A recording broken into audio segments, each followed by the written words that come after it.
ప్రభుకి స్తోత్రములు. ప్రభు పేరిట అందరికీ శుభాలు. పిల్లరా,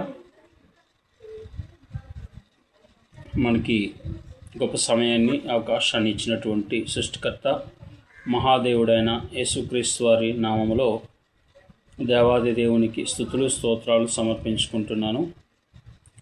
ప్రభు పేరిట అందరికీ శుభములు. పిల్లరా, రోమీయులకు రాసిన పత్రిక 8వ అధ్యాయము 1వ వచనం చూసినట్లయితే, కాబట్టి ఇప్పుడు క్రీస్తు యేసునందున్న వారికి ఏ శిక్ష విధియు లేదు. క్రీస్తు యేసునందు జీవమునిచ్చు ఆత్మ యొక్క నియమము పాప మరణముల నియమము నుండి నన్ను విడిపించెను. ఇక్కడ యేసుక్రీస్తునందు ఉన్న వారికి ఏ శిక్ష విధియు లేదు అంటూ కిందన క్రీస్తు యేసునందు ఏముంది అంటే జీవమిచ్చే ఆత్మ యొక్క నియమం ఉంది అని చెప్తున్నాడు. అంటే క్రీస్తు యేసునందు ఉన్నవారికి ఆత్మ నియమములో ఉంటారు. అంటే పరిశుద్ధాత్మను పొందిన వారై యేసుక్రీస్తును విశ్వసించిన వారు ఆత్మానుసరమైన జీవితం కలిగి జీవిస్తారు. అంటే ఆత్మ నియమములో ఉంటారు. సో ఆత్మ నియమములో ఉన్నవారు శరీర లేదంటే పాప మరణాల నియమం నుండి విడిపించబడ్డారు. అంటే వారి మీద పాపం యొక్క ఏలుబడి చేయదు. పాపము ఏలుబడి ఎవరి మీద చేయదు? ఎవరైతే ఆత్మ నియమంలో ఉన్నారో, క్రీస్తు యేసునందున్న ఆత్మ నియమంలో ఎవరైతే ఉంటారో వారు పాప నియమానికి, మరణ నియమం వారి మీద పనిచేయదు. అందువలన వారికి శిక్ష విధి ఉండదు అని ఈ 2 వచనాల్లో అపోస్తలుడైన పౌలు గారు ద్వారా దేవుడు మనకు తెలియచేస్తున్నారు. అంటే పిల్లరా, సో ఆత్మ నియమం మనకు చాలా అవసరం. ఆత్మను పొందటం, ప్రతి క్రైస్తవుడు ఆత్మాభిషేకం పొందటం తప్పనిసరి. ఆత్మను పొందని వారు ఆత్మ నియమములో నడవలేరు. పరిశుద్ధాత్మను పొందని వారు ఆత్మానుసరమైన జీవితం వారిలో ఉండదు. వాళ్ళు ఇంకా శరీర సంబంధమైనటువంటి జీవితాన్ని కలిగే జీవిస్తారు. శరీర కార్యాలు మాత్రమే వారి జీవితాల్లో కనిపిస్తాయి.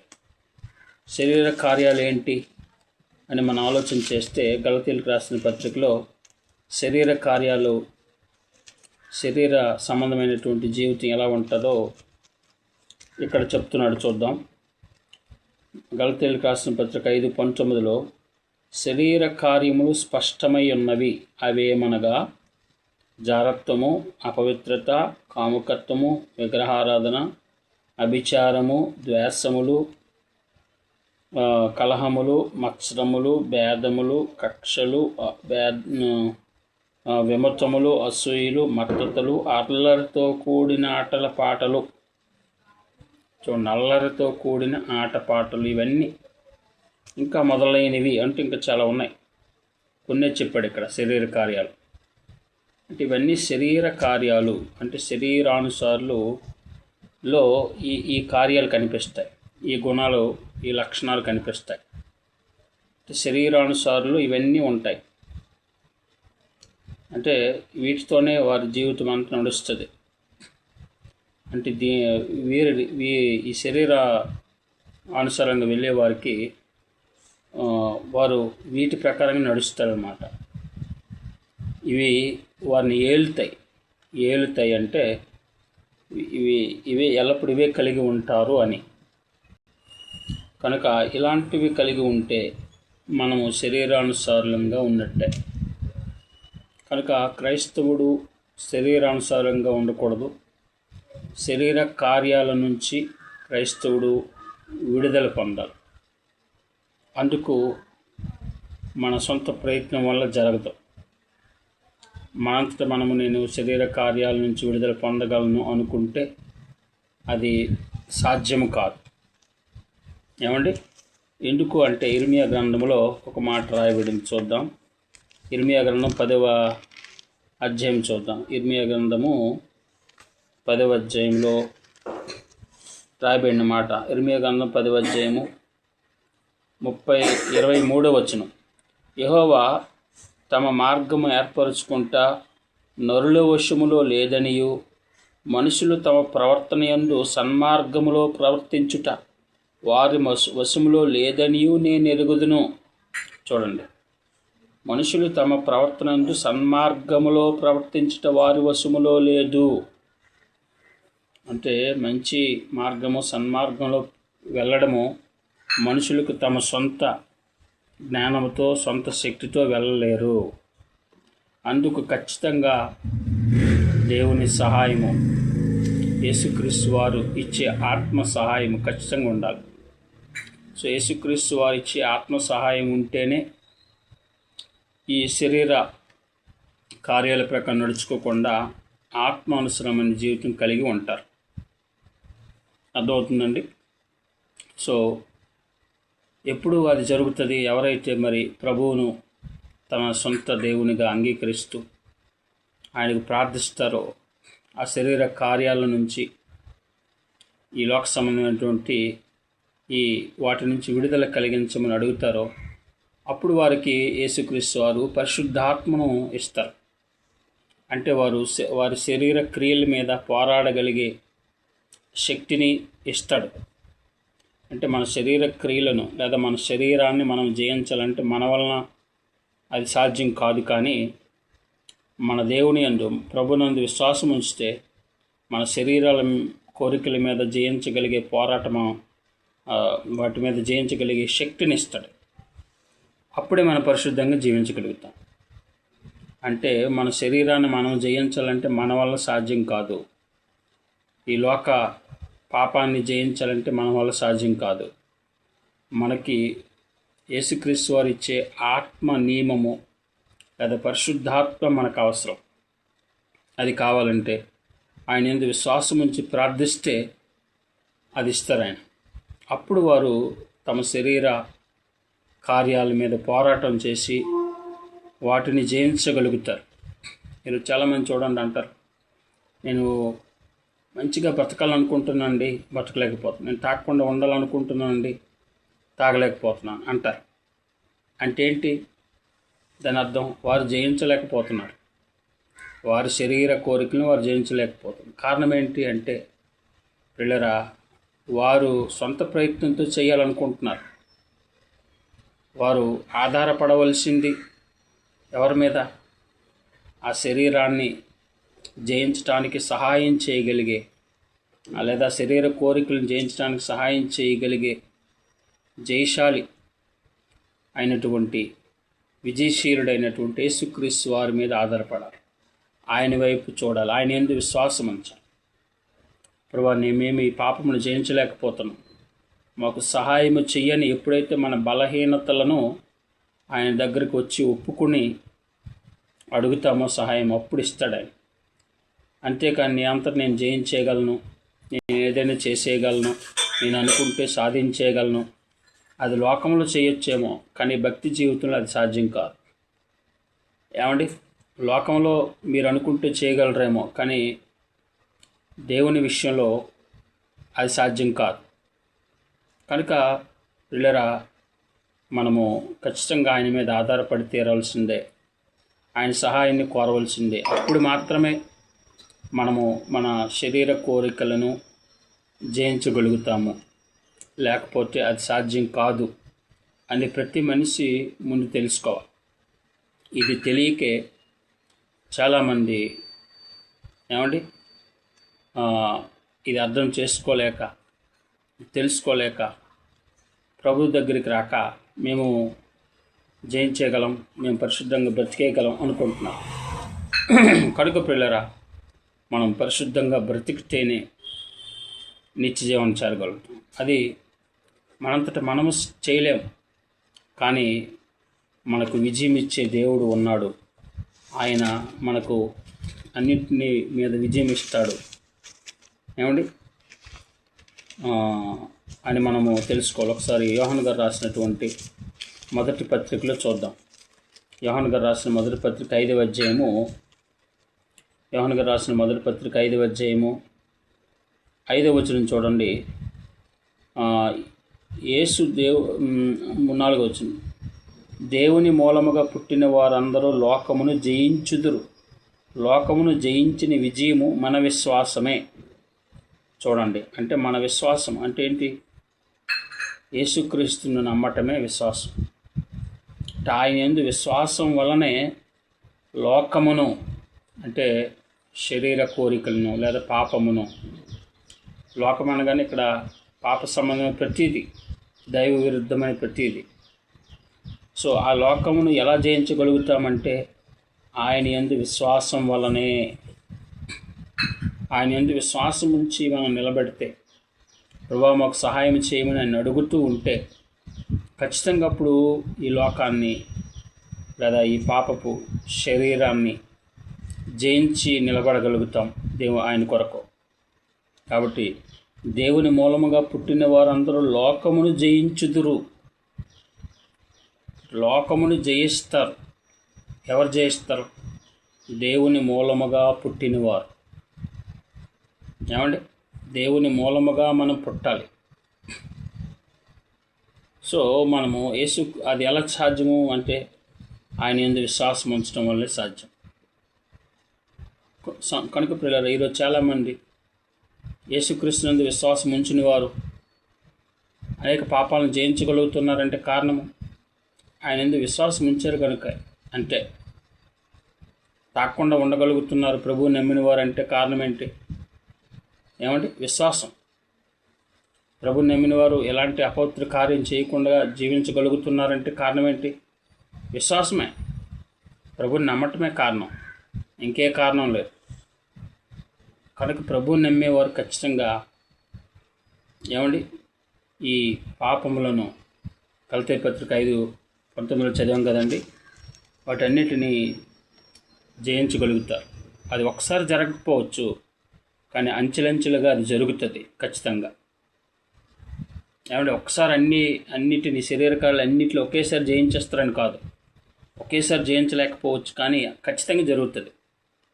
ఆయన విశ్వాసం ఉంచి ఆయన వైపు నిత్యం ప్రార్థిస్తూ నిత్యము ఆయన సహాయం కోరుతూ ఉంటే అంచెలంచెలుగా శరీర కోరికలన్నీ మనలో లేకుండా చేస్తాడు. సంపూర్ణంగా అవి లేకుండా మనం జీవించేటట్టుగా సహాయం చేస్తాడు ఆయన. అది జరుగుతుంది. కనుక ఈరోజు ఈ లోకంలో ఇన్ని రకాల ఆకృత్యాలు జరగడానికి కారణం ఏంటంటే ఈ శరీర కోరికలతో మనుషులు ఉండటం వల్లనే. అందుకే అంటున్నాడు యాకోబు పత్రికలో యాకోబు గారు, యుద్ధములు పోరాటములు ఎందువల్ల కలుగుతున్నాయి? మీ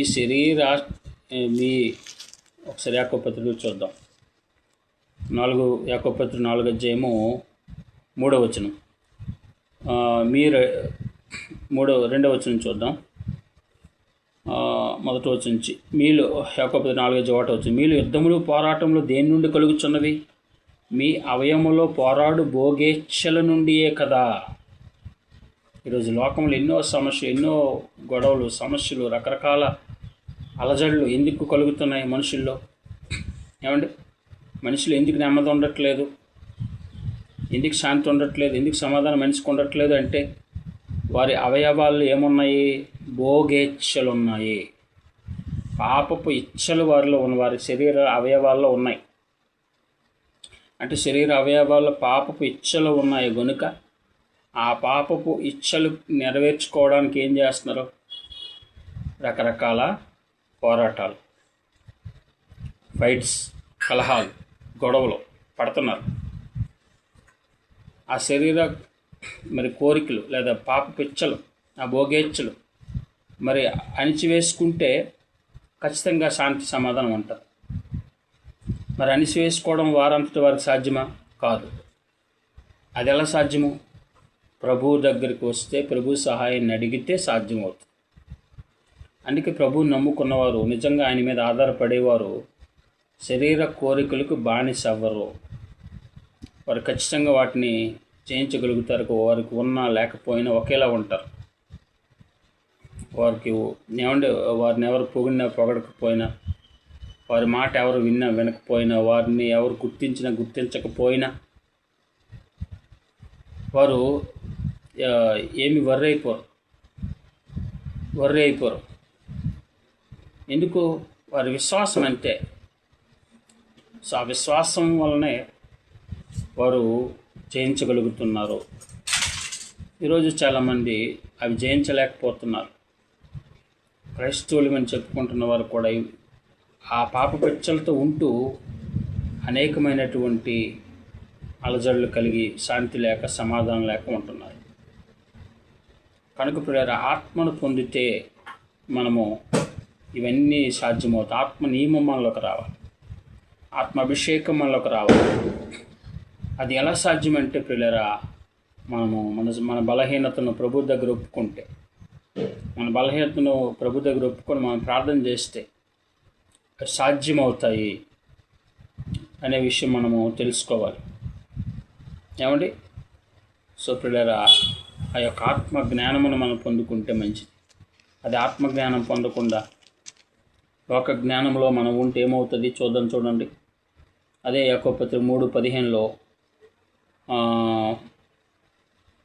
యాకోబు పత్రిక 3:14లో అయితే మీ హృదయములో సహింపనలవ కాని మత్సరమును వివాదము ఉంచుకుని వారైతే అతిశయపడవద్దు, సత్యమునకు విరోధంగా అబద్ధమాడవద్దు. అయితే దేవుని జ్ఞానం పైనుండి, భూ సంబంధమైన జ్ఞానం ఏమంటే పాప సంబంధమైన జ్ఞానము పైనుండిది వచ్చింది కాక భూ సంబంధమైనది, ప్రకృతి సంబంధమైనది, దెయ్యముల జ్ఞానం వంటిదై ఉన్నది. సో మత్సరము, వివాదము ఎక్కడుంటాయి? ఈ యొక్క లోక సంబంధమైన జ్ఞానంలో ఉంటాయి. అంటే లేదంటే ఆ దెయ్యపు జ్ఞానంలో, భూ సంబంధమైన జ్ఞానంలో ఏముంటుందండి? మత్సరము, వివాదం ఉంటాయి. ప్రకృతి సంబంధమైన జ్ఞానంలో అది దెయ్యముల జ్ఞానము అని చెప్పాడు. సో దెయ్యము జ్ఞానంలో ఏముంటుందండి? వివాదం ఉంటుంది. దెయ్యముల జ్ఞానంలో ఏముంటుందండి? మత్సరములు ఉంటాయి, అనేక సమస్యలు ఉంటాయి. అదే లోక జ్ఞానం, అదే పాప సంబంధమైన జ్ఞానం, దాన్ని దెయ్యముల జ్ఞానం అన్నారు. కానీ దేవుని జ్ఞానంలో ఏముంది? ఏమండి? దెయ్యము జ్ఞానంలో ఇంకేముంటుందట? మత్సరమును, వివాదమును ఎక్కడ ఉండును? అక్కడ అల్లరియు ప్రతి నీచ కార్యము ఉండును. అల్లరి ఎక్కడ ఉంటుంది? పాప సంబంధమైన కార్యాలు జరిగినప్పుడు, దెయ్యము కార్యాలు జరిగినప్పుడు అల్లరి ఉంటుంది, ప్రతి నీచ కార్యం ఉంటుంది. కానీ అదే దేవుని జ్ఞానం, పైనుండి వచ్చే జ్ఞానములు ఏముంటుంది? పవిత్రమైనది. పైనుండి వచ్చే జ్ఞానము మొట్టమొదట పవిత్రమైనది, తర్వాత సమాధానకరమైనది, తర్వాత మృదువైనది, సులభముగా లోబడినది, కనికరముతో, మంచితనంతో, మంచి ఫలంతో నిండుకొని పక్షపాతమైనను వేషధారణైన లేనిదనై ఉన్నది. నీటి ఫలము సమాధానము చేయు వారికి సమాధానమందు విత్తబడును. ఈ విధంగా ఆత్మ సంబంధమైన జ్ఞానము ఎలా ఉంటుంది? ఆత్మ నియమము కలిగిన వారు ఈ ఆత్మ సంబంధమైన జ్ఞానం పొందుకుంటారు. పరిశుద్ధాత్మను పొందిన వారిలో ఆత్మ నియమం పనిచేస్తుంది. పరిశుద్ధాత్మను కలిగిన వారు, ఆత్మ నియమం కలిగిన వారు ఆత్మ జ్ఞానంతో నడుచుకుంటారు.